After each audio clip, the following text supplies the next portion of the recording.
Hello, sports fans, and welcome to Let Me Speak, the show that shares sports' biggest headlines explained, uninterrupted, and maybe a little audacious. I'm Joe Braverman, and today's topics we'll be discussing are evaluating an insane Week 9 in the NFL and making picks for Week 10. Plus, past the halfway mark of the NFL season, the mid-season award winners and headlines to watch for.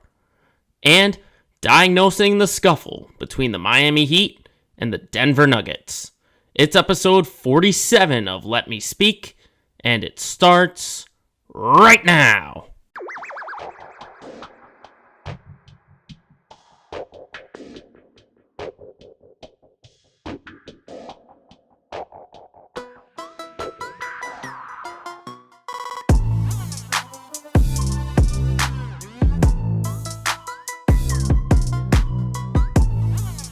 Happy Veterans Day, everybody, here on Thursday, November 11th, 2021, the 47th episode of Let Me Speak. Thank you all for tuning in.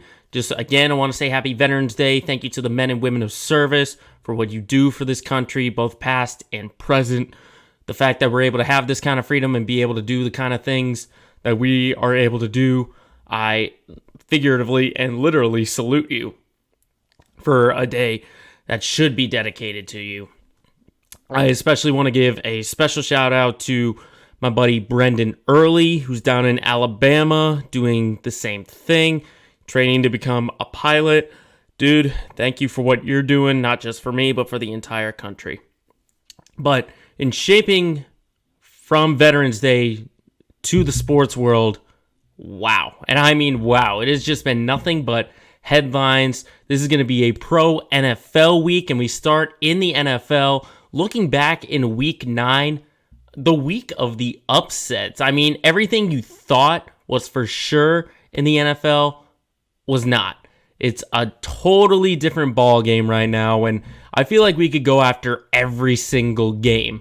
But I want to talk about some of the games that made the biggest headlines. And obviously, one of the first ones early on Sunday was the Dallas Cowboys coming out totally flat against the Denver Broncos, 30-16. Now, the score does look close, but it wasn't even close. I mean, the Cowboys were down 30-0 at one point. 30-0. And they were at home to the Broncos. Okay? It could be, sometimes in these games, it's one aspect was great, but everything else was bad. All around, this team just stunk. Absolutely stunk. They allowed 407 yards to Denver, and almost 200 of them were on the ground. Almost 200 rush yards. And not only that, but their third down defense was so bad. They were 8 of 15 was Denver. That's more than 50%. I'm trying to do the math. I don't think it's exactly 50%, but it's definitely around that area.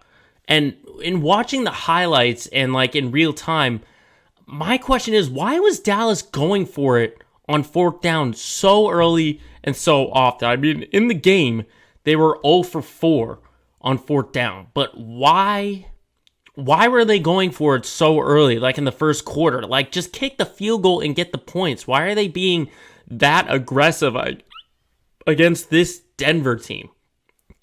Denver's not the 3-0 team they were. Granted, they also got rid of Von Miller. And that defense, you don't know what that defense is like. So you should have run the ball and it should have been 30-0 the other way. But the fact that the Cowboys didn't have a run game just made them one-dimensional. I mean, they only had 78 rush yards in total, and 51 of them were on 10 carries by Ezekiel Elliott, okay? They had 290 yards total in offense, but why, get the run game going more often, okay? We know what Dak Prescott is going through. He's got an injured calf. He took the week off, and yet they still won with Cooper Rush against the Minnesota Vikings, okay? How does a team like that win with their backup quarterback and then put up this with their $40 million man? That just does not make any sense to me. And right before this game, I was saying that this Cowboys team is among the tops in the NFC. Now you can't even trust that. You can't even trust that if they're having these kind of games to Denver, of all teams, to the Denver Broncos. That just doesn't make any sense. I mean, the Cowboys, I think, they're still going to be a mystery. They are still a mystery no matter what. If they don't win a Super Bowl, they're going to continue to be this mystery where, maybe they could go undefeated, but even then you'd say, I'm not a fully firm believer in this Dallas team. So that's why I think, what was Mike McCarthy doing all week? You knew you were going to get Dak Prescott back. You knew you had all your weapons. I'm just blown away. I was blown away, not necessarily by the fact that they lost, but that they lost handily to the Broncos. That just didn't make any sense to me. But that wasn't even the biggest upset of the weekend. I mean, let's talk about the Buffalo Bills losing to the Jaguars 9-6. 9-6. Again, not so much that, okay, it's different because I don't think anyone expected Jacksonville to win. I mean, you ask 9 out of 10 people, they'll say the Bills beat the Jaguars handily. The fact that it was close, the fact that there were no touchdowns, and the fact that the Jaguars even won was huge. Absolutely huge. Now, this is more about Buffalo just beating themselves rather than the Jaguars beating them, because we know the story about Josh Allen on Josh Allen, the linebacker sacking the quarterback. I mean, that's a pretty funny moment right there to see two guys with the same name. One of them sacks the other. That's pretty funny when I first read that. But we know Jacksonville's not a good team. We know they're not good in 2021. We know Buffalo should be a Super Bowl contender. But what was the thing that hurt them last year was not having a run game. And that's exactly what we saw in this game. They only had 301 yards of total offense, but 72 of them were on the ground. 72 were rushing. So you just got to in play disparity. There were 47 pass attempts and 14 rushing attempts. Okay? That's not a Super Bowl winning formula. That's not a contender formula. These teams who are Super Bowl contenders need to have a balance of pass and run. Buffalo doesn't have that. They don't have that. And that's what hurt them last year. That's what's hurting them in this game. And not only that, but just all the mental mistakes that Buffalo had in that game. I mean, 3 turnovers, 2 of them were interceptions by Josh Allen, 12 penalties committed against them, 6 of 15 on third down. This was just a bad game for Buffalo. Really bad. Really bad. Not just from the players, but the coaching standpoint. Got to include the run game more. That's what Buffalo has to do if they're really going to be Super Bowl contenders, is get a run game. We've been saying it pretty much before the season even began. If Josh Allen doesn't have a rushing attack to help him out, and so not everything is going to be on him, then you can feel confident about this Buffalo team. But the fact is, Devin Singletary, Zach Moss, they got to get more involved. And if they are more involved, they got to be more effective. They got to be more effective. That's what we're seeing with Pittsburgh, is Pittsburgh is finally getting Najee Harris going and including him in the offense. And look what's happening. But Pittsburgh is turning the corner. They're 5-3. Buffalo is not doing that. I understand Jacksonville is Jacksonville, but regardless of whoever you're playing, if you don't have a balanced run attack, then you can't win. You can have a good regular season, but you can't win in the postseason. That's what I'm seeing with this Buffalo team, is just getting a run game going on. And I'm going to tell you that if they lose Sunday against the Jets, then I'm going to totally just wipe my hands clean and say Buffalo is not going to be a contending team, regardless of if they win the AFC East. They're not going to be Super Bowl contenders. But a team that does have Super Bowl aspirations are the Green Bay Packers. Of course, the story going into Kansas City was, what are they going to do after Aaron Rodgers tests positive for COVID and Jordan Love making his first career start? Obviously, they couldn't make up for losing Aaron Rodgers, losing 13-7. Now, we could talk about the Packers all they want, but let's face it. Rodgers tested positive on Wednesday. We already knew he wasn't going to be out because he's unvaccinated, which is a whole nother story in itself. We don't know for this upcoming Sunday if Aaron Rodgers is going to be back. If he's good by Saturday, if the Green Bay Packers really want him, then they'll put him in the lineup. And they only had a few days to game plan for Jordan Love, and Jordan Love making his first career start. But I got to talk about Kansas City because they still have their issues. They've kind of righted the ship. It's kind of like just veering off if you're in a ship, veering away from an iceberg, and then there's another iceberg coming up. They still have issues. The Chiefs still have issues. The fact that they only put up 237 yards of offense, okay? No run game at all, similar to Buffalo. 77 rush yards to 160 pass yards. Patrick Mahomes was not Patrick Mahomes. 20 of 37, a $166 for yards, and a touchdown. And the defense still stinks, okay? You're allowing over 300 yards to an offense led by Jordan Love. By Jordan Love. I understand it was his first career start, but still, the fact that it was that close of a margin and that the offense was so limited shows me there's something deeper with this Kansas City team. Now, it's a variety of things. It's taking care of the ball. It's their defense actually playing well. It's Patrick Mahomes not throwing interceptions and forcing anyone. And it's getting weapons other than Tyreek Hill and Travis Kelce. So there's a lot of variety with this Chiefs team. I can't say they finally turned it around because there's still, like I said in the metaphor, there's still an iceberg in front of them. And if they get around that one, then they'll right the ship, okay? Because they got the Raiders on Sunday Night Football this week. Not an easy matchup from years past, okay? This is a good Raiders team. Let's keep that in mind. I know they've had all the drama, and we'll talk about it during our pick segment. But this Raiders team is not going to be a layover, especially with this Kansas City team. So, we are at the halfway mark, so maybe they just got their first half jitters out of the way. Then they start to recognize themselves and actually put up Kansas City numbers. Because if they can, then they're automatic favorites in the AFC. But still, I don't know if this is a team like in years past. I don't think this is a Kansas City team that can really turn it around. I mean, you would have thought they would have turned it around a couple of weeks ago if they still have Mahomes, Hill, and Kelce in their lineup. But we'll see. We'll see what happens with Kansas City. And then lastly, for week 9, we got to talk about the Sunday night game between the Titans and the Rams. Tennessee not losing a step after losing Derrick Henry. They beat the Rams 28-16.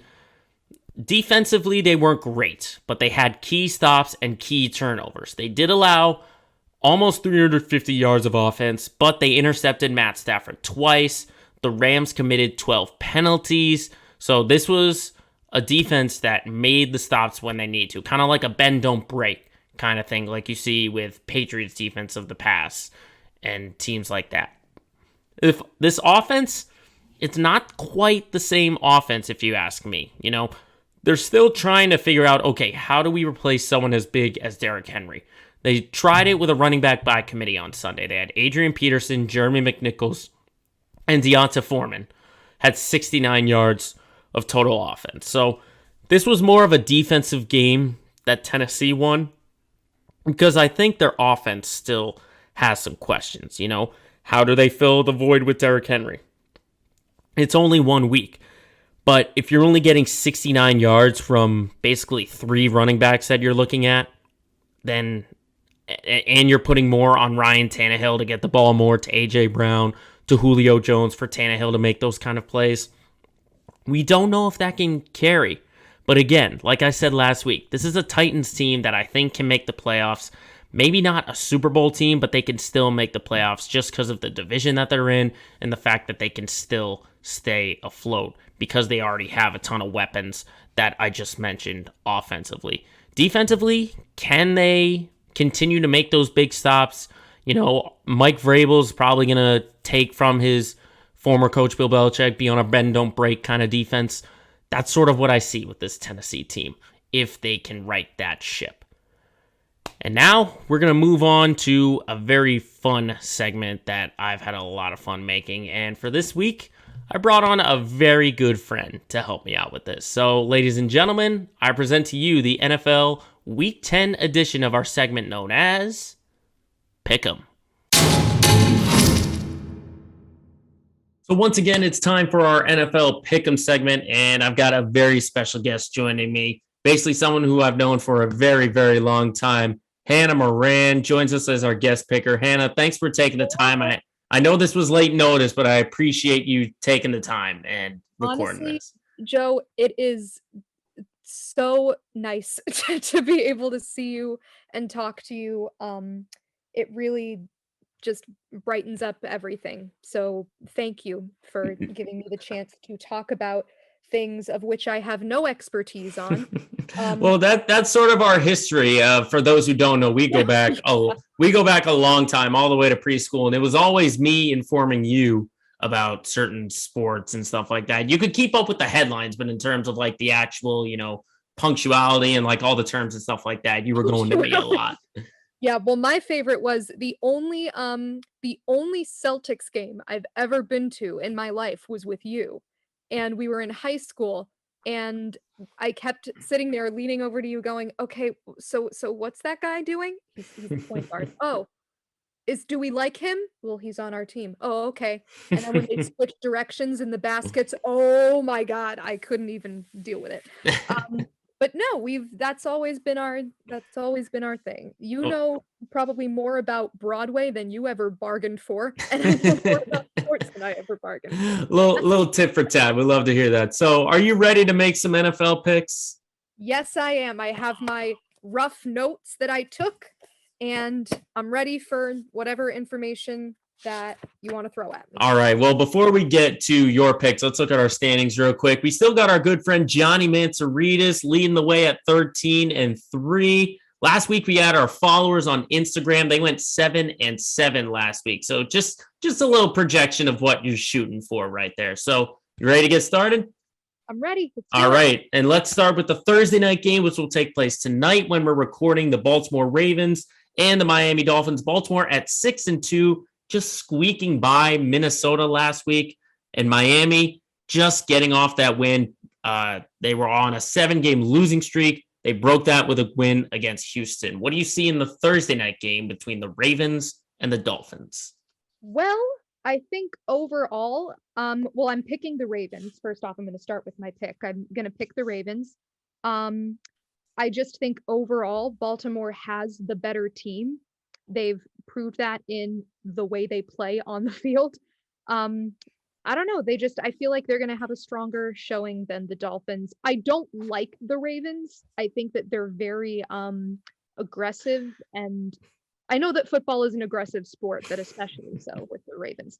But I have to give credit where it's due. The Ravens look like they have a strong team, and that is my take on the situation. Well, you're going to spend a lot more time because this is going to be a no-brainer. Baltimore should win this game easily. Oh, I didn't know we were talking in absolutes here. Well, I would have stayed on the soapbox a little longer. Yeah, Baltimore, this is going to be an easy game for them. Jackson's going to go nuts, especially after, with the AFC being so wide open, they're going to try and make a statement. And it's going to be at the expense of the Miami Dolphins, unfortunately. We don't know about Tua Tagovailoa if he's going to play at quarterback. Might be former Patriot Jacoby Brissett, but we'll have to see what Brian Flores schemes up if he can stop that Ravens team. So then after the Thursday night game, we go to our Sunday slate. Let's talk about the Falcons and the Cowboys at 4-4. The Falcons upsetting the Saints last week, and the Cowboys I talked about in our previous segment, with an absolute dud of a game against the Denver Broncos last week. Hannah, how do you see Atlanta and Dallas? Well, I think it's going to be a evenly matched game. This is, by the way, all of these impressions and notes that I have taken, except for the Patriots, all of them are taken from the NFL YouTube channel, where they do Week 10. Of course, game highlights. Yeah, but I'm going to pick the Cowboys for that one. I think that the Falcons are very sharp defensively. And I said that it's going to be a well-played game. I think the Cowboys just overall are sharper. I know that they had that dud, but I don't know. There's just something about them. I wouldn't quite count them out. Yeah, it was tough to read the Cowboys last week, as I mentioned. It's hard to read if they're actual contenders or not, but I think from a team standpoint, they're much better than what they showed last week. And I think they're gonna show that this week. I'll agree with you, and I'll go with the Cowboys on this one to get to 7-2. And speaking of that game with the Falcons, the team that they beat last week, the New Orleans Saints, they're now 5-3. They travel to Tennessee. They go to 7-2. The Titans, they look like a totally different team, but they still got the win in LA last Sunday night between the Saints and the Titans. Who you got? So this one was interesting. This one was the one that I had the toughest time with because I really couldn't decide for a while. I ultimately went with the Titans, but I do think that it's going to be a very evenly matched, not tough game, but like it'll be touchdown, tit for tat sort of thing. In my notes, I wrote that Tennessee has a really impressive defensive line from the highlights that I've been looking at. But the Saints are good at distributing the ball evenly. So it's up to the Titans to then make sure that defensive line covers them. And I wrote down Siemian QB. That is the quarterback for the Saints. Am I correct? Yes, Trevor Siemian. All right. He looked very impressive to me in what I saw. So I think it's going to be a tough game. I think the Titans are ultimately going to take it, but it could go either way. I think I do agree with you because first off, Trevor Siemian replacing Jameis Winston last week, who tore his ACL the week before. So he's really the backup quarterback who's now in the lead way. Yes, he was the second string quarterback. But what you have to understand is that similar to Jameis Winston, the first quarterback, he's all about managing the game. So it's just managing, not giving up the ball, not giving up turnovers. I think, like you said, Tennessee defensively, they did really well against the Rams last week. They created the crucial turnovers, a little bend, don't break kind of attitude. I just think this could be an upset. I think the Saints have that confidence thinking, hey, we can do it with Trevor Siemian. And plus, they're in the Odell Beckham sweepstakes. We don't know if that'll be some extra. They're in the sweepstakes too. I'm speaking from the Patriots fan side of it, where, personality wise, do I want him on the team? No. But playing and statistics wise, do I want him on the team? Absolutely. So yeah, they're one of the people. I mean, I think he could do well in New Orleans. He could do well anywhere, but yeah. Exactly. So I think New Orleans, they got a little extra motivation. So I hate to disagree with you, but New Orleans is going to be my pick for that game. That's fair. Like I said, that was the matchup that I had the toughest time with. Trust me. If you saw all of last week's games, it wouldn't be that big of an upset. I mean, come on, Jaguars over Bills last week. Who would have thought? It was insane last weekend. Weekend with like all of the teams that have so far not been doing really well, all of a sudden are winning. Yeah. Except week of the upsets. Yeah. And let's see if Jacksonville can get 2 straight wins as they face the Indianapolis Colts. Jacksonville at 2-6, as we said, beating the Bills last week. Here come the Colts, still with playoff aspirations between Jacksonville and Indianapolis. How do you see it? I think the Colts are going to take it, but I do think Jacksonville is going to feel really emboldened by last week. I think that coming off of an upset like that, they're going to be riding that confidence wave of, yeah, let's just go out and kill them. I think the Colts have a really strong running game.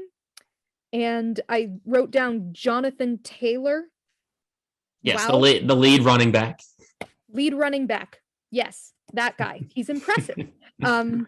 So yeah, I think the Colts will take it, but I think that Jacksonville is not going to let them get away that easily. I agree. It's also a divisional matchup in the AFC South. We're noticing with Indianapolis when their quarterback Carson Wentz is on his 2 feet, they're a good team.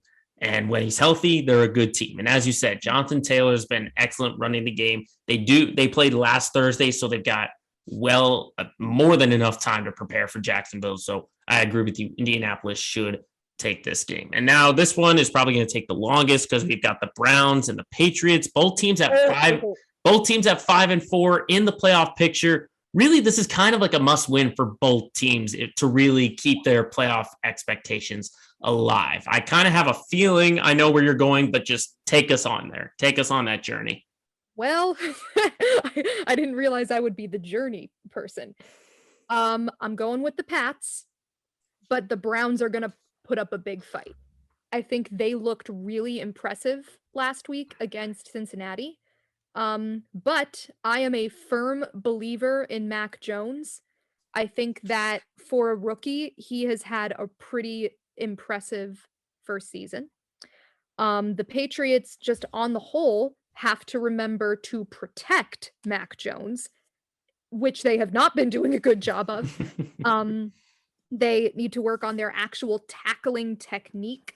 But I think that if the Patriots remember that they're the New England Patriots and to play to that level that we all expect from them, then it's not going to be an easy win, but I think that they will win. So I'm right on the line with you right there. That offensive line has to protect Mac Jones. This is one of the fiercest defensive lines in the entire NFL, not to mention the run game that Cleveland has. They got to wrap up Nick Chubb if he can play, or whoever's in that backfield for Cleveland. They've got to be able to tackle well. They can't have any missed tackles. And this might be a game where Mac Jones is going to have to win it on his own. He's going to have to throw the ball. He's going to have to get his weapons available. Yeah. I think I agree with you that this is going to be a close game. I think the Pats should take this one. I mean, we're starting to learn about Cleveland that they do better without Beckham, obviously, that it's like a weight was lifted off them, and Baker Mayfield was able to just throw the ball at will to guys like Njoku, Peoples-Jones, Landry. I think, again, this might come down to like a field goal down at the end between these two, because these two teams are that close. But I think home field advantage is going to be a big advantage. I know the Pats have only won one game at home, but I think still, you and I have been to Gillette. That crowd gets it gets loud for games that they have to win. And I think this is a must win, not only for Cleveland, but it's for New England. But I like New England to keep going. They keep rolling. Yeah, I think so too. I think I have a good feeling about them. I know that last season there was a whole lot of doubt about whether they could perform to the level that we want without Brady, and the whole Cam Newton saga. But I mean, I think Mac's a great addition to the team. I think that he has the right attitude. But he's green. He's a baby. He's younger than both of us. I hope you understand that. Yes, we're getting to that point. Ew. But but I literally wrote, I am a believer in Mac Jones in my notes. So as long as the Patriots protect him and keep on trucking, then I think that we might have a chance to be successful. All right. Well, we'll see what happens with New England. They got to get past Cleveland first. And speaking of New England, their rivals in the AFC East is the next game we're going to, the Bills and the Jets. Now, you've told me multiple times you've got family members who are related to the Jets. So I don't know if you're going to upset them or not about this pick, but Buffalo coming off that Jacksonville loss, the Jets off of the Thursday night loss to Indianapolis. What do you see between Buffalo and New York? I do. So I have family in New Jersey who are very big Jets fans, very dedicated. But I'm going with the Bills. I think last week's loss against Jacksonville was a fluke. The Jets have a lot of speed, but they can't seem to make contact with anyone. I have a soft spot in my heart for the Jets. I do. I mean, you hear the New York Jets and you just go, oh man. But I think just overall, I'm going with the Bills. But I should say I'm going with the Bills. I hope the Jets surprise me. I hope that they prove me wrong. Well, from your style of picks, where if the Pats win and the Bills lose, that would put the Pats at first place in the AFC East. So, maybe that style. But you are picking the Bills. I agree with you. Last week was a fluke. It was more about, like I said in our previous segment, the Bills beat themselves rather than the Jaguars beating the Bills. I think, maybe for your family, I'll say they lose by 14 and 14 instead of 20. Maybe that'll be for the sake of my extended relatives. Yeah, maybe I'll be nice to them in that way. Maybe it's 2 touchdowns instead of 3. So that's what I see. I think this is a statement game for the Bills to get back on track. So then we move to maybe a sorrier franchise, and that's the Detroit Lions right now at 0-8, the only winless team in the NFL right now. Doesn't get any easier after their bye week. They travel to Pittsburgh coming off a Monday night win over the Bears. They're now at 5-3 in the thick of the AFC North race. Lions and Steelers, who you got? I just can't believe you actually referred to them as a sad franchise. Yeah, haven't won a Super Bowl. I know, it's a shame. But yeah, no, I gotta pick the Steelers. Having said all of that, trying to stick up for the poor Lions, I have to pick the Steelers. I said it was similar to the Ravens and the Dolphins in that overall the Steelers are just a stronger team. I think is it TJ Watt or TJ Watt? TJ Watt. Okay, TJ Watt is ferocious. Reigning Defensive Player of the Year. Yes. And I think Roethlisberger is doing what he gets paid to do, which is always nice. That's always a criticism that I have with the Red Sox. I'm much more of a baseball person than a football person. I don't know if the listeners can tell. But whenever I get angry at a player or something, I go, do what we pay you for. So that's Roethlisberger is doing what he gets paid for, which is always good. But yeah, no, I don't have any other real deep analyses here. It's just the Steelers are a stronger team, and I think they're gonna run away with it. Again, hope that the Lions prove me wrong, but I'm thinking not. Yeah, well, what you're saying about Roethlisberger is he's getting paid what he's due. He's just barely, because remember, he's 39. A lot of people, he's 39. He's not looking like the Big Ben of old, but he is using his weapons around him. Some great wide receivers. He's got Najee Harris in the back. And as you said, that defense is coming alive. TJ Watt being in there makes such a big difference. He makes such a big difference for that Steelers team. We saw it in multiple games these past weeks, especially on the Monday night game, being effective against Justin Fields and Chicago. That's the difference maker. And I don't know when Detroit is going to get that first win. I don't know when it's going to be, but it's not going to be this week. Pittsburgh sees Thanksgiving. They're running out of time. Exactly. Remember, they're the only winless team to go a whole year without winning. They're the only 0-16 team in history. Just keep that in mind. But again, I think no brainer. Pittsburgh should win this game. And now we maybe go to another game with another team that's close to your heart. The Tampa Bay Buccaneers at the Washington football team. 6-2 for the Bucs, 2-6 for the WFTs. Bucs coming off a bye week. Does Tom Brady go into the nation's capital and beat Washington again? Well, I think the phrase "close to my heart" in that they shattered my heart. Yes, but I'm going with the Bucs, and I'll tell you why. Tom Brady. Brady, yeah.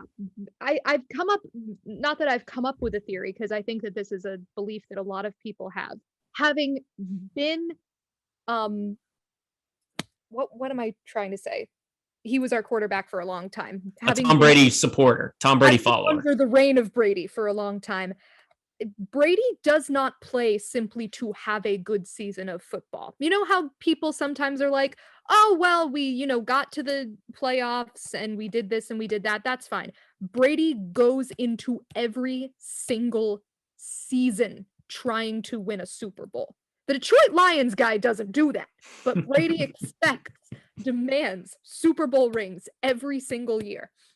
So I think that the fact that he won the Super Bowl in Tampa Bay is just giving him even more of that fire of like, see, I can do it without Belichick. However, I have an addendum to this.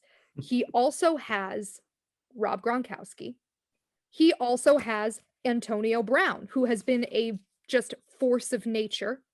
I am thinking that they could even change their name to the Tampa Bay Patriots, because look at all the people. Look at all the people who are at the Patriots and they're just retiring down to Tampa Bay and playing football. I can't even deal with it. But no, I think that the Bucs are going to take it because it's Brady and Antonio Brown. And the Washington football team, I mean, nobody really stands out to me in particular, to a layman who doesn't know a whole lot. So yeah, that's why I'm going with the Bucs. I think a very weird way to get there, but I do agree with you that Tampa Bay should win this game. Remember, this is a rematch of the wild card game where Taylor Heineke for Washington almost beat Tom Brady. Almost beat him in Washington. I think it's gonna be deeper than that. Rob Gronkowski, Antonio Brown, as you said, they're dealing with some injuries. Are they going to be active? We don't know that until we get to maybe Sunday. But even so, Mike Evans, Leonard Fournette, Chris Godwin, OJ Howard, Cameron Brate, you name it, they got it. Not all the Patriots are going down there, but they have plenty of weapons. They've got plenty of weapons on both sides of the field. And I think it should be an easy win for Tampa Bay. They should go to that one. So now we go into the 4:00 slate of games, and we go to Carolina at Arizona. Now, this one's got a little bit of a twist on the Carolina side because I think, you know what's going on. Cam Newton just re-signed with the Panthers early this morning. He did. He signed a 1-year deal with the Panthers. Sam Darnold got put on the IR because of an injury. So now the quarterback depth is Cam Newton and PJ Walker. Is that enough to take down the 8-1 Arizona Cardinals? Well, this changes things a bit. I did pick the Panthers. I said not to count the Cardinals out because they are a pretty strong team. I said that the Panthers need to work on not somersaulting over themselves when they run the ball. I noticed in the highlights that seemed to be a bit of an issue. But now now Cam Newton's back. Now that's going to be my other reason why I'm picking the Panthers. Yeah, I'm sorry, this just threw me for a loop. So this is breaking news for you. This is breaking news for I've been a little preoccupied. So is Cam Newton starting this week? We do not know that. The reports have not gotten that far. We just know he's signed to the roster. Well, if he starts, then they're definitely going to win. If he doesn't, then it might be a little bit more of a challenge. The Cardinals, I think they played the 49ers last week, yes? Last week was the 49ers. So that was a really kind of odd matchup because I think both teams were missing a lot of their key players. But the Cardinals won, yeah? Handily. Yeah, so they're a pretty strong team. I think that, like I said, I think Cam Newton's going to be that secret ingredient. But even if he doesn't play, I think the Panthers might surprise us. That's a big upset right there. The 8-1 Arizona Cardinals go to 8-2. I hate to disagree with you, but you look at that Arizona team that absolutely destroyed the 49ers, and they didn't have their starting quarterback, Kyler Murray. They didn't have their star wide receiver, DeAndre Hopkins. They lost their starting running back, Chase Edmonds, last week. They didn't have A.J. Green, their second wide receiver, and they still obliterated San Francisco. Now, Carolina is different. Obviously, last week against New England, they kind of shot themselves in the foot. They've got to change a quarterback. I don't know if P.J. Walker or Cam Newton is going to make a big difference. That's why I think Arizona at home, they're going to win this one because, we don't know about injury-wise if Murray's going to be back, Hopkins is going to be back. But I think even so, Arizona is a much better team, and this role that they've been on it's got to keep going. It's got to keep going for Arizona. So give me the Cardinals to beat the Panthers at home. But it sounds like in your eyes, Cam Newton's going to turn this thing around. He might. You never know with Cam Newton. He's unpredictable. That was one of the issues I think he had with the Patriots, that he was unpredictable, but in the wrong way. So who knows? Exactly. And he goes to his first ever franchise, the team that drafted him, and he won the MVP. So it's kind of a good heartfelt story to see Cam Newton with a job again with his old team. I would love it if you stopped it at, it's nice to see Cam Newton has a job again, and then that's it. I mean, he's probably going to get money elsewhere, but the fact he's still playing football is good. Yeah. So now we move on to Minnesota and Los Angeles. The Vikings just losing in overtime last week. They're 3-5. Chargers squeaking by the Eagles last week. They're at 5-3. How do you see Minnesota and Los Angeles? Well, I originally had the Vikings, and then I changed my mind. Ooh. Because here's the thing. The Vikings, I've always had a bit of a soft spot for the Vikings too. I don't know why. I just like them. I think they are a very consistent team, but I think LA is having a particularly good year, and they seem to be on the upswing. So I'm going to go with the Chargers. I know that they had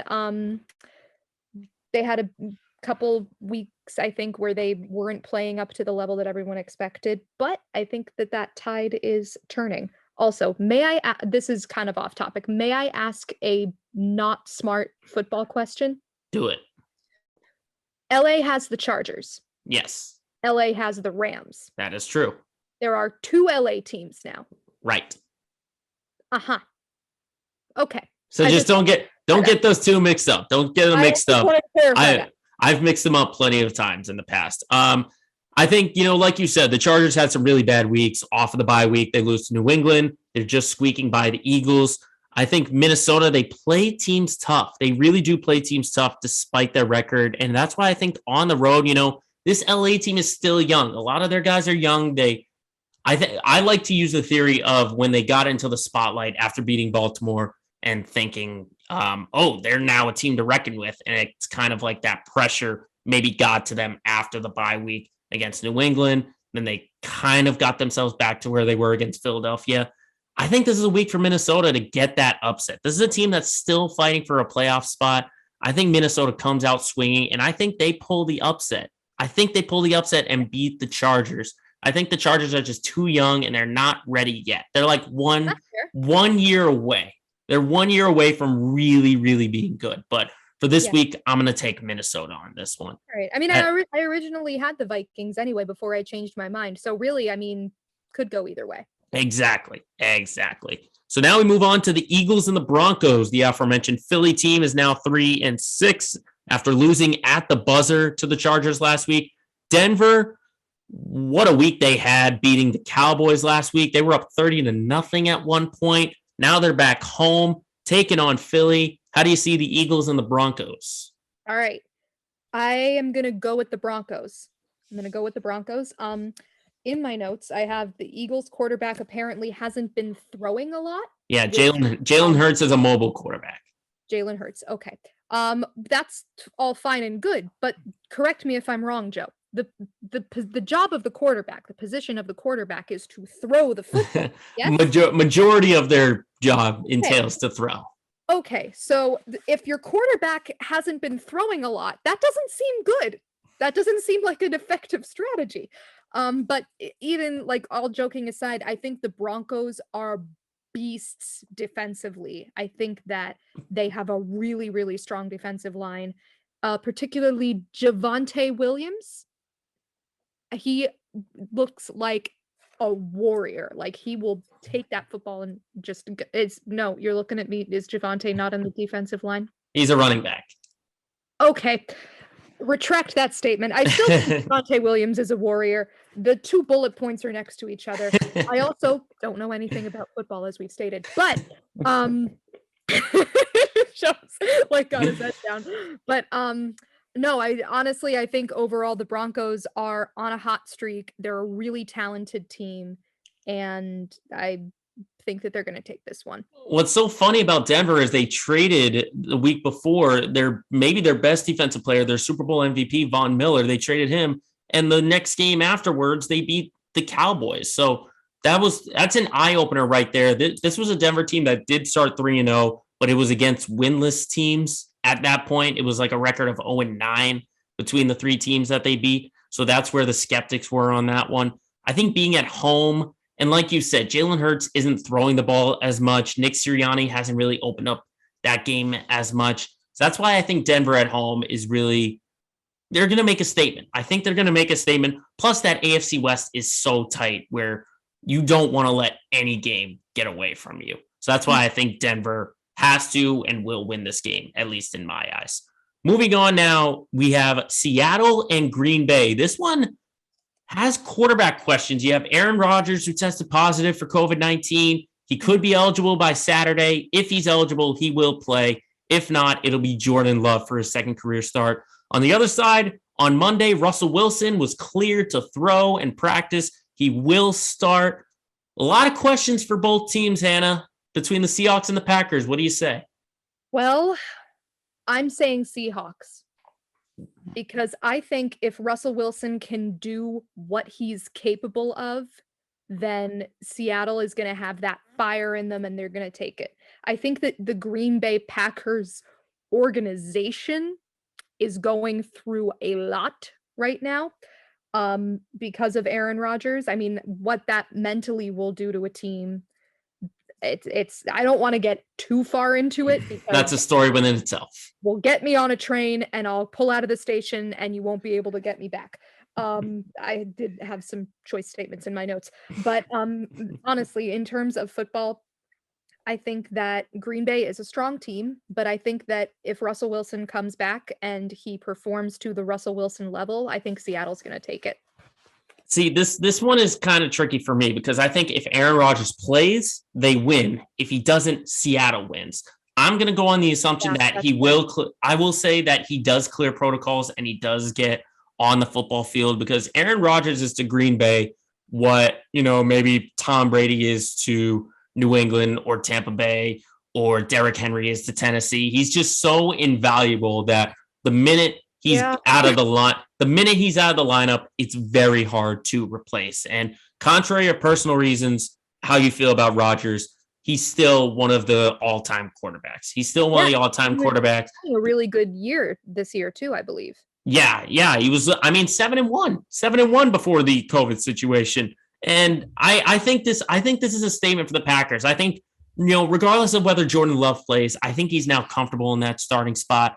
I think regardless, Green Bay should win this game. But again, it's all dependent on if Aaron Rodgers is starting on Saturday. We'll probably know about that until Saturday if he clears protocols. But then we move to the Sunday night game between the Chiefs and the Raiders. The Chiefs at 5-4, Kansas City getting that win over Green Bay minus Aaron Rodgers. And the Raiders are just going through a lot with Henry Ruggs, their coaching situation. They've got a lot going on. Kansas City, Las Vegas, who you got? I'm going to say KC, but I said I think the Raiders need to up their defensive game. I don't know a whole lot about what's going on in their organization in terms of the coaching stuff. From what I saw on the NFL YouTube channel from the highlights, the Raiders need to up their defensive game, but Mahomes also isn't having a good go of it. I think that he's really struggling this season. After, having talked himself up a lot, he's kind of being cut down to size. I have my own thoughts on that. But yeah, I think that KC is going to take it, but it honestly, they might have a good record, but it feels like a race to the bottom. It's obvious that in past years, the Chiefs have had the Raiders number. The Raiders play them tight, but somehow Kansas City finds a way. And like I said about the Raiders, they've got so much going on within their organization between the John Gruden situation with the Henry Ruggs situation. And now they released one of their 2020 first round picks. It's just a total mess right now for the Raiders. That's why I think this is prime opportunity for Kansas City to, maybe right the ship. Like I said in the previous segment, they're not Super Bowl contenders, but they can at least, steer clear of this iceberg. And then you've got another iceberg coming up that you got to avoid. And you just got to keep avoiding them until you get to the very end. So that's why I think Kansas City is going to have a big game this week, and they're going to beat their AFC West rivals. And then finally, we wrap up week 10 with the Monday night game between the other Los Angeles team, the Rams, taking on the 49ers. Rams at 7-2, dropping at home to the Titans. They go to San Francisco to face the 3-5 49ers. Jimmy Garoppolo still the quarterback. They're not going to go to Trey Lance just yet. What do you see on the Monday night game between the Rams and the 49ers?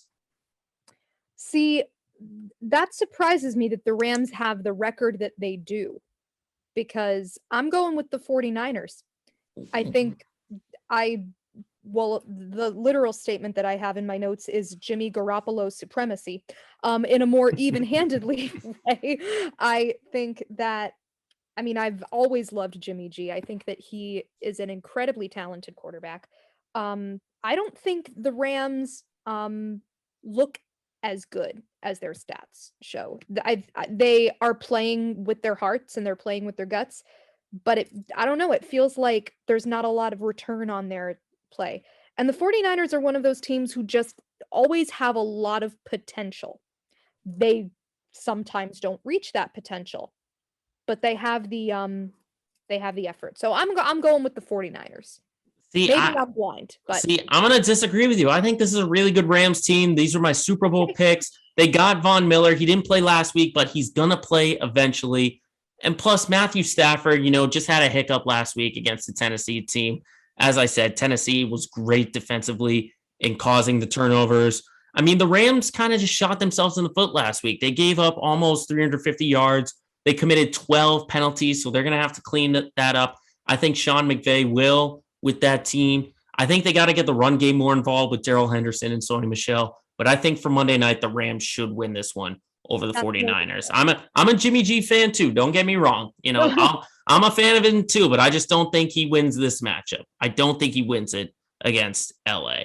So that wraps up our slate of games for week 10. Hannah, well done with your job. I know you're not well versed in the game of football, but I thought you did a tremendous job picking games. I tried so hard. Joe, you know how much of a football fan my mom is. So I can't wait for her to hear this episode and then be like, oh my God, how did I raise this kid? But listen, if you ever need a picker for baseball season, that's when. I'll get you during spring training. I'll definitely get you during spring training. Do you have anything you want to promote out there for any of the listeners out there? Nothing at the moment. Just, be good to each other and live happily, be safe, and let's go Pats. It's not really a promo or a handle, but I will take that very much. No online presence. It's all good. Hannah Moran, thank you very much for joining us, and good luck on your picks this week. Thank you very much, Joe.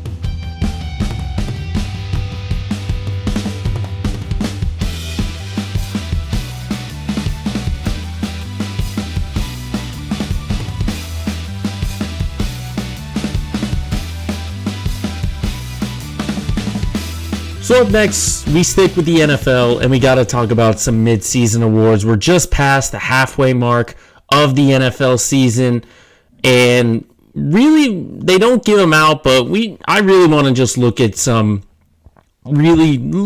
award winners and in the award races, really who's leading right now if the season were to end. We're past the halfway mark of the 18-week, 17-game season, so let's just see who I believe really should be, if things stay the way they are, who should be award winners. And obviously starting with MVP, I would say if Derrick Henry wasn't hurt, then I would have given it to him. But I think Lamar Jackson is just clear-cut the MVP. When you look at his season from 2019 when he won the first MVP, we knew what he could do athletically, running the ball. We knew what he could do right then and there. But the fact of the matter is he has now become an elite passer. He's totally an elite passer.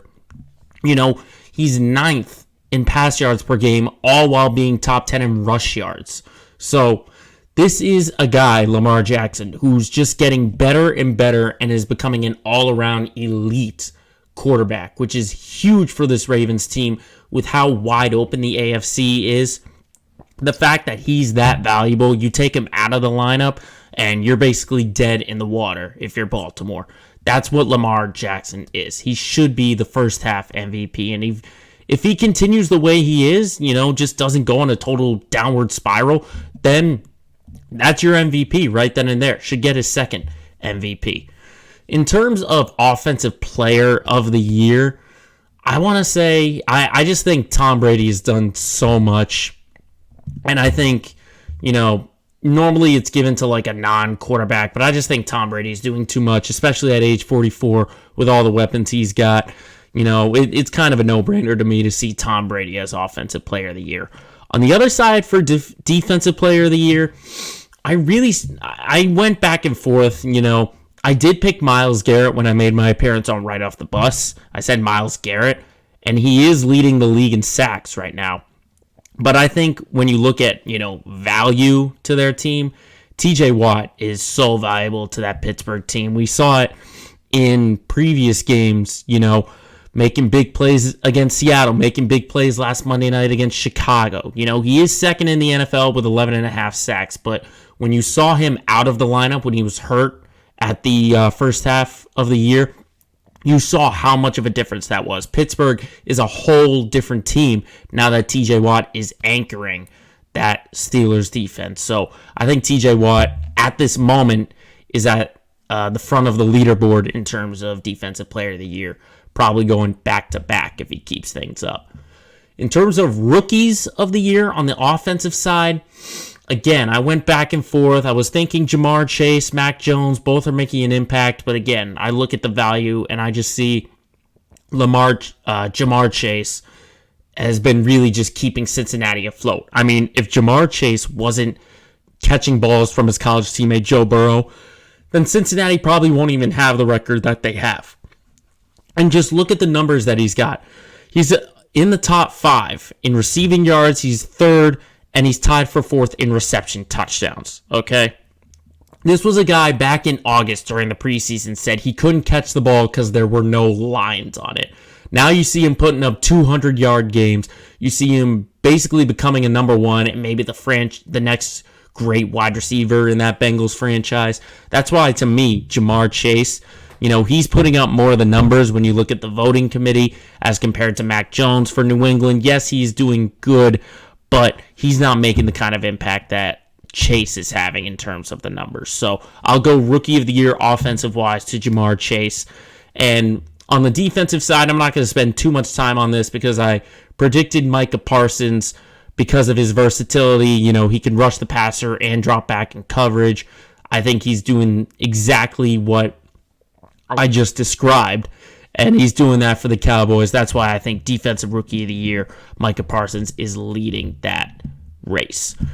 For Coach of the Year, I think Cliff Kingsbury, what he has done with this Cardinals team, not necessarily having them as a good team, but being the best team in the NFL right now. They've got the best record at 8-1, and everyone knew they might be good when they have Kyler Murray, DeAndre Hopkins, AJ Green, all the weapons.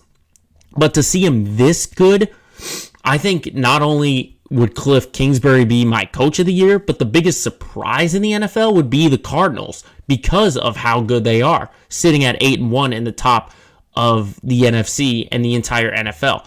And not only that, but you have to look at the team. Look at last week against San Francisco. I mean, no Kyler Murray. He was hurt. No DeAndre Hopkins. No AJ Green. They lose Chase Edmonds on the very first play of the game, and they still rout the San Francisco 49ers. That should tell you the story within itself. That's why the Cardinals are the biggest surprise to me. And then the biggest disappointment so far, I put 3 teams in this category. I put the Dolphins, I put the Chiefs, and I put the Browns. I think the Dolphins, though, have to be the biggest disappointment just because of how far they dropped off. I mean, this was a team with playoff aspirations. They were eliminated in the last 1 or 2 weeks of the season last year. They had playoff aspirations this year. A lot of people were penciling them in for a wild card spot in the AFC. And now they've got the 3rd worst record in the NFL. I mean, we thought the defense was going to be their strongest point. They're the 3rd worst defense in yards allowed and pass yards allowed, okay? Where's Xavier Howard? Where's Byron Jones? Where's Eric Rowe? Where's that defense that was supposed to be good for Brian Flores this year? And not only that, but now that Tua Tagovailoa is the quarterback, we've seen it in the press. We've heard it from head coach Brian Flores. He said Tua's our guy. Even with all the Deshaun Watson rumors going around, Tua Tagovailoa was the guy. He wasn't the guy last year. He didn't have any expectations of actually being good. Now everyone's saying, oh, Tua's good. He's got to be this. He's got to be that. He's not. He's not. The Dolphins are winning games with their backup, with Jacoby Brissett, who's just barely a starter in this league. So the Dolphins have to be the worst disappointment, the biggest disappointment in the NFL so far. I mean, the Chiefs are disappointing, the Browns are disappointing, but for how far the Dolphins dropped off, it blows my mind. Absolutely blows my mind. But it's a good thing that there's still a second half of the NFL season still to go, because all these expectations and predictions can change, which means there is nothing but excitement left to come during the NFL season.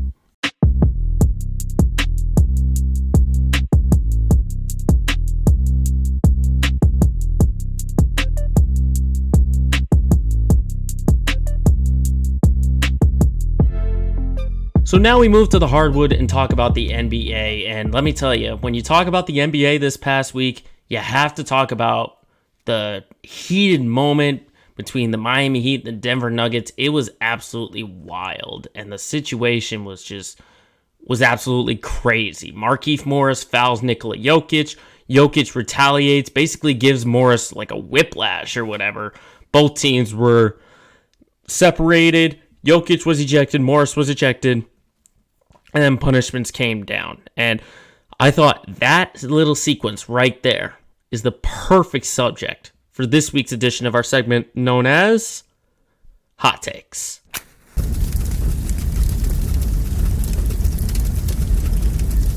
So as I've said, you've all seen the video of how it went down. If you haven't seen it, this is the breakdown right here. You see under the basket, Bam Adebayo going up, looking for a foul.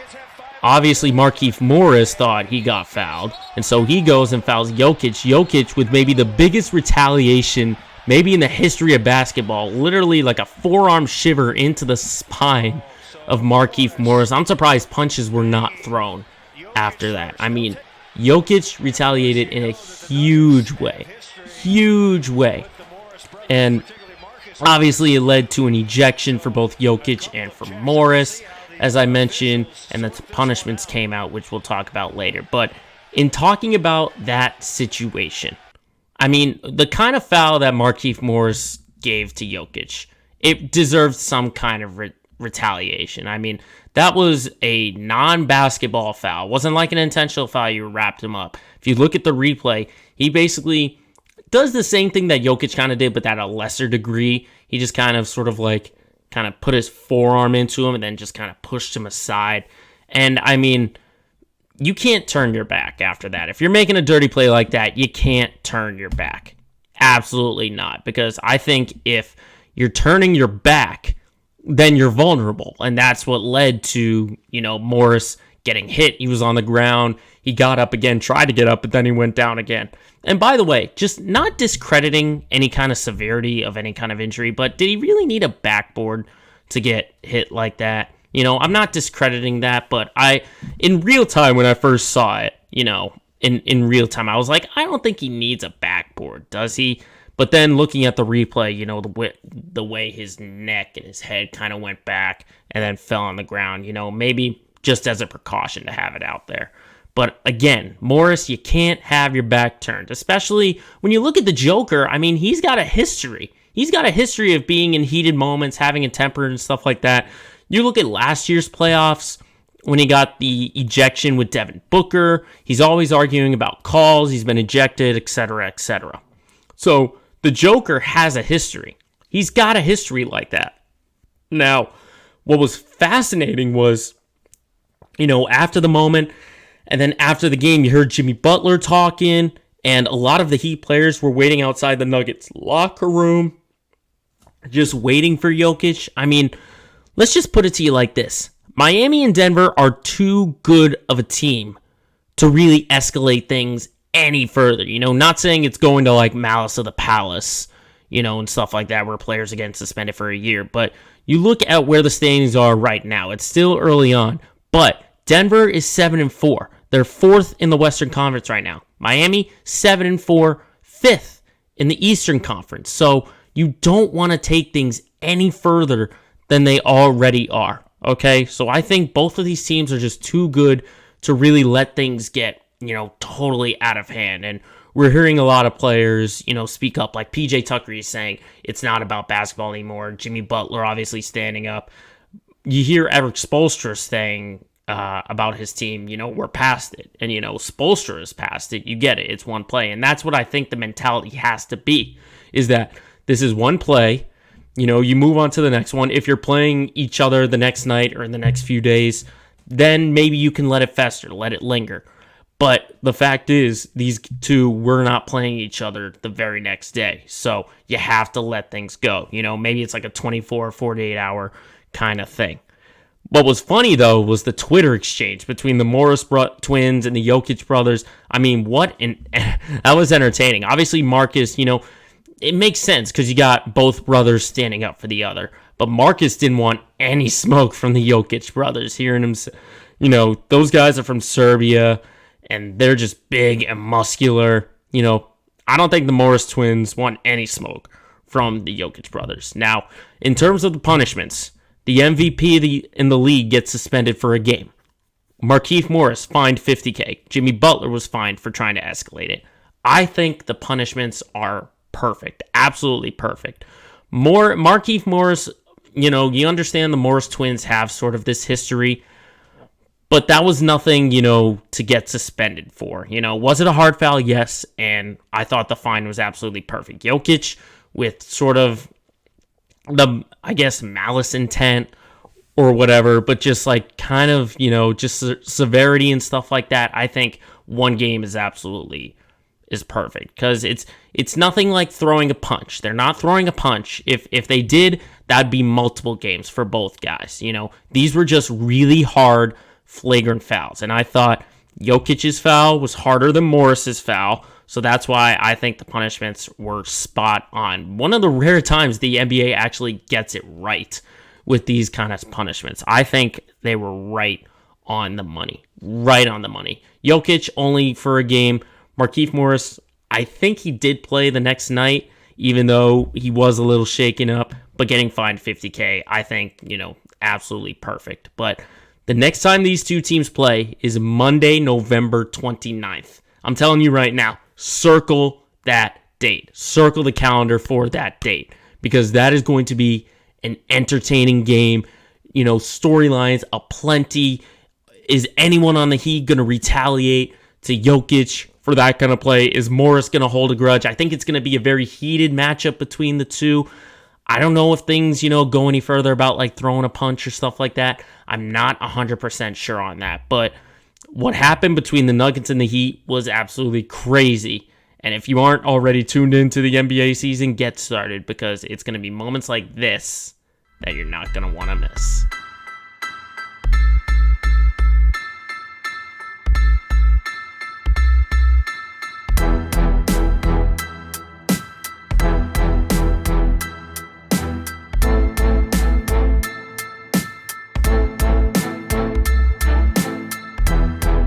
So up next, we go to our Let's Get Local segment of the week. And once again, we're talking about all four of our New England Boston teams. We'll start with the Patriots after winning in Carolina 24-6. And now they are in the playoff picture after their third straight win.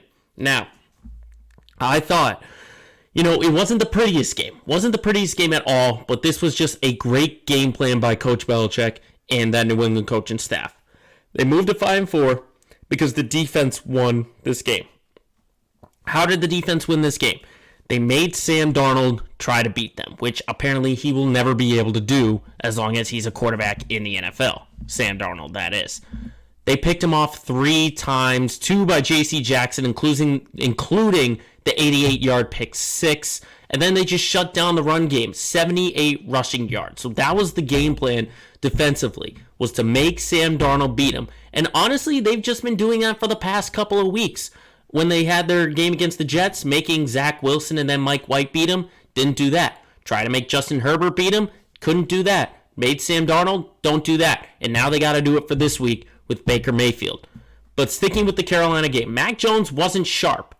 But what's good is that he's finally got some pieces around him that are helping him out. We weren't seeing that in the first part. The offensive line was helping him out. They were giving him time to throw the ball. Maybe not a lot, but he had a rushing attack. 12 of 18, buck 39, touchdown, a pick, and a fumble loss. That's not the greatest game, but the fact is, this offense now has a balance. They now have a balance. It was 151 to 122 in terms of rush to pass. So the rushing attack is finally there. Mac Jones has some help in the run game, so he doesn't have to do it all himself. And really, we've just seen that for the past couple of games. Was Mac Jones was just managing the game. Not necessarily winning the game by himself, but he was managing it. And that's what's led to these 3 straight wins for New England. Now, of course, everyone's talking about Mac Jones and the tackle he had on Brian Burns. When he fumbled the ball, he didn't have the ball, but he grabbed his foot. When you look at that play, it's not dirty. It's not dirty at all. He had his back turned while he was on the ground. If you're on the ground and your back is like looking up, the way Brian Burns was looked like he had the ball. He clearly I mean, obviously he didn't, but how is Mac Jones supposed to know that? Is he supposed to get up, sit, look, and then tackle? That's just pure instincts right there. And did he deliberately try to hurt him? No, he tried to tackle him. This is just Brian Burns, Hassan Reddick, everyone on Carolina just being salty. And now Brian Burns is saying to other D linemen, happy hunting. That's just petty. That is pure pettiness on Brian Burns' part. Like, it's a shame that we're even discussing that it was a dirty play. It was not a dirty play. But of course, we can't look about the past. We got to look at the future and talk about the Cleveland Browns. I mentioned it with Hannah, but they've got to shut down the run game. They've got to make Baker Mayfield win this game, similar to what they've been doing the past couple of weeks. They did catch a break by having Nick Chubb test positive for COVID. He still could play if he clears protocols in time, but they have to shut down the run game regardless of who it is. If it's Nick Chubb, if it's Dearness Johnson, they've got to shut them down.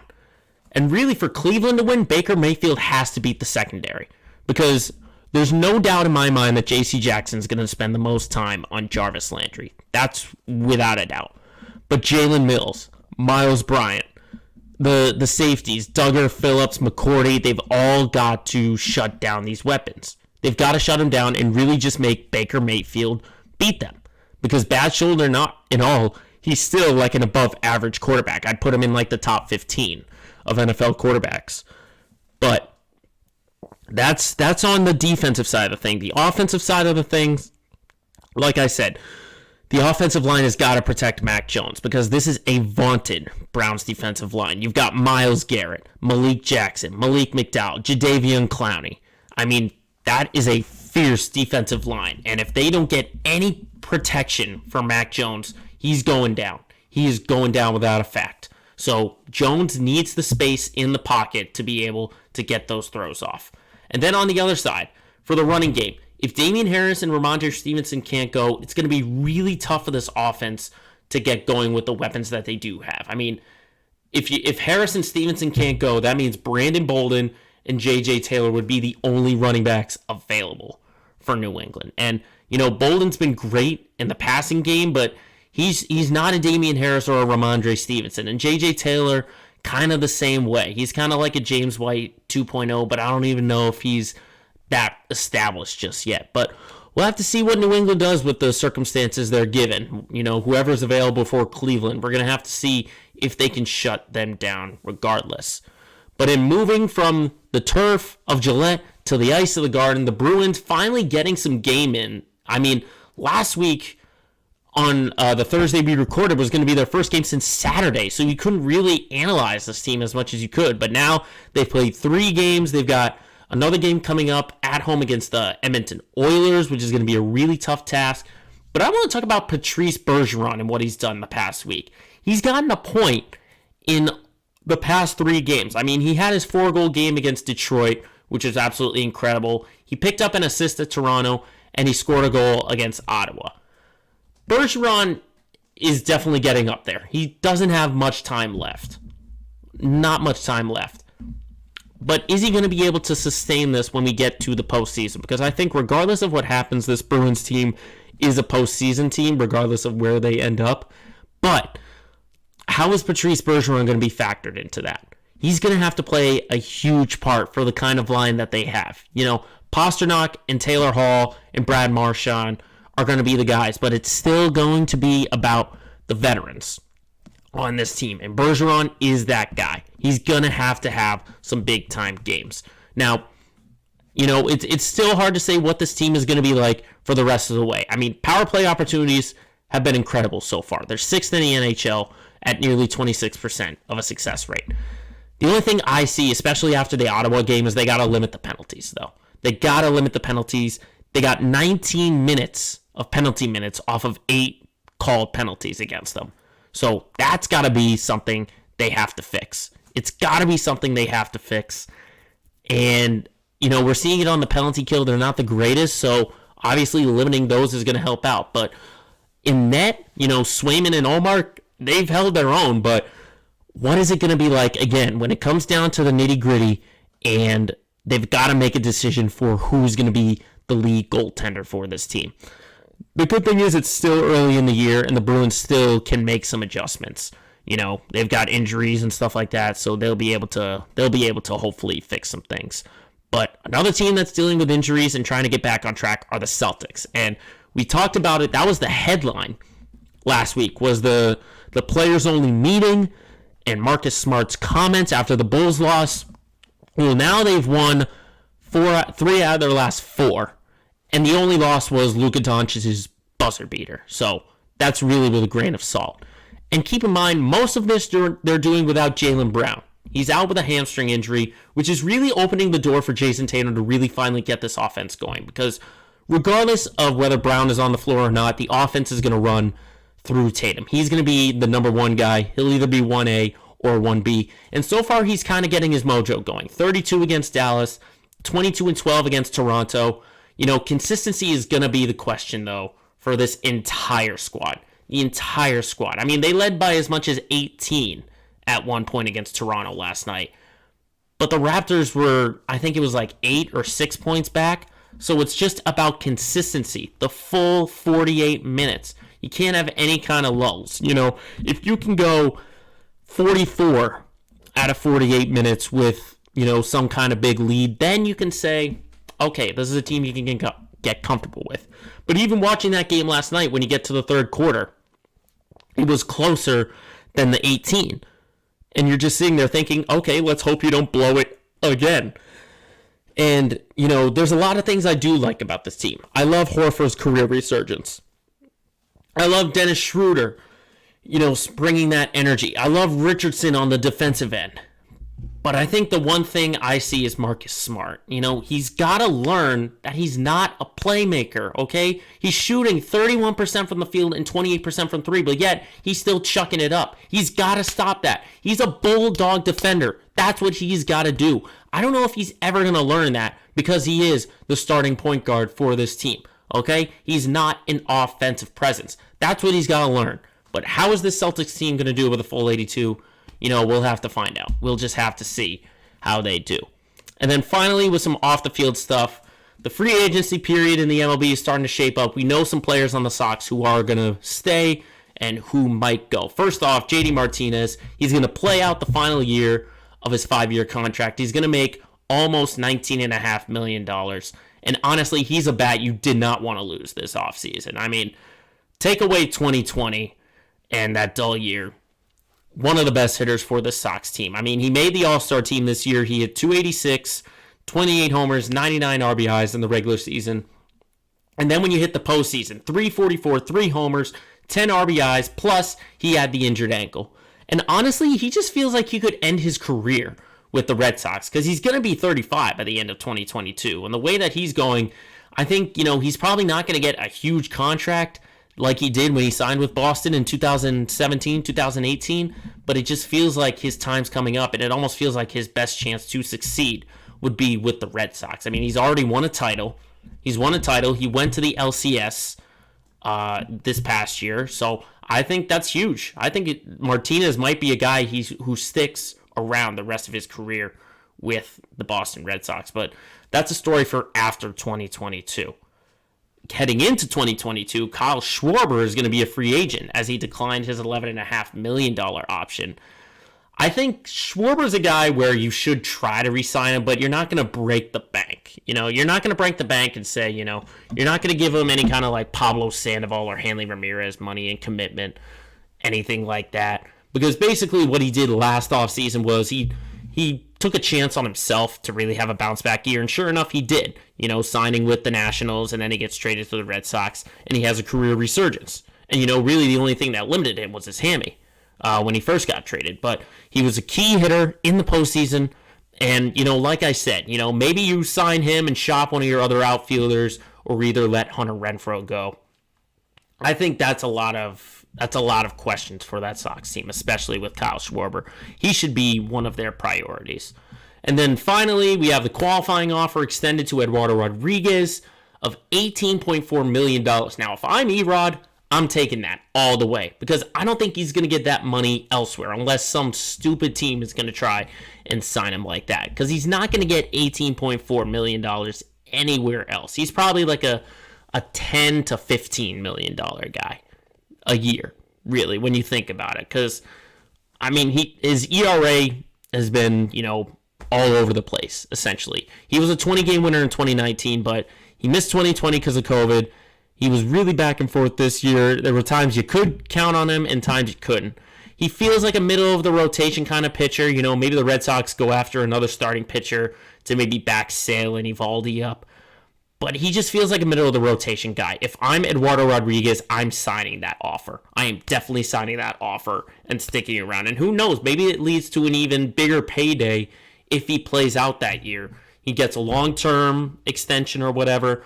If I'm Eduardo Rodriguez, I'm taking the $18.4 million because I'm not getting that anywhere else. But, it's still early for a lot of things in the MLB, free agency, the NBA, the NHL. There's still plenty more news and headlines that'll come about in the Boston area.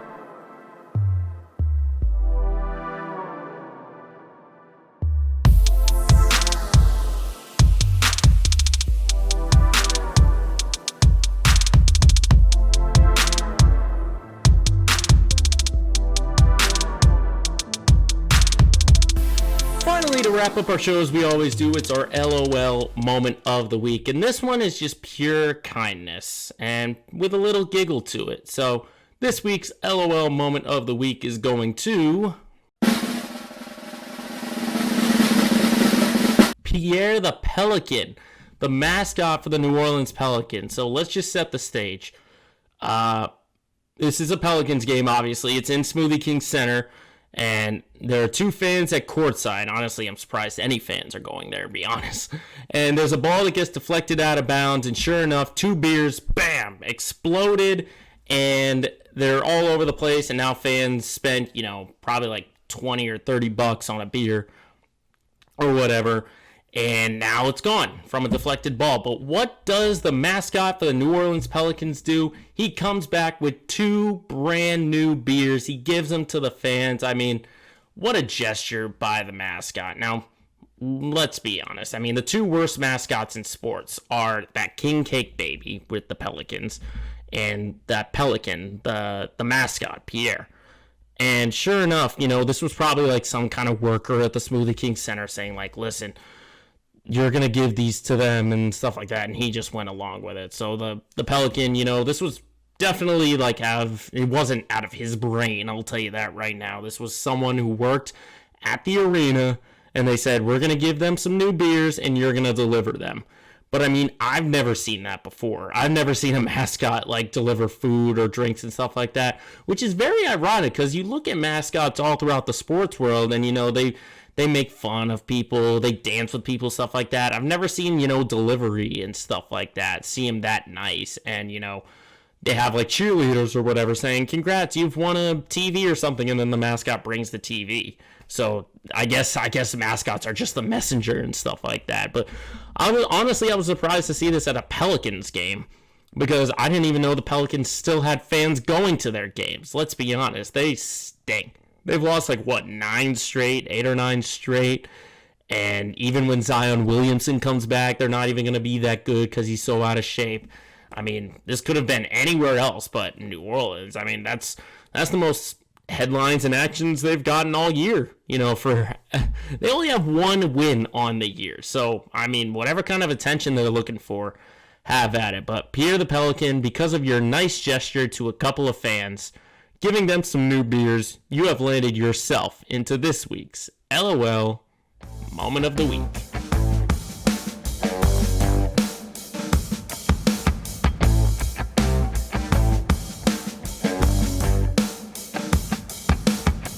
So that'll do it for this edition of Let Me Speak. Thank you everyone for tuning in, whether you're watching us on YouTube or listening to us on Spotify or Apple Podcasts. Make sure, as always, you follow our other pages on Twitter, Facebook, and Instagram. All you gotta do is search Let Me Speak Podcast.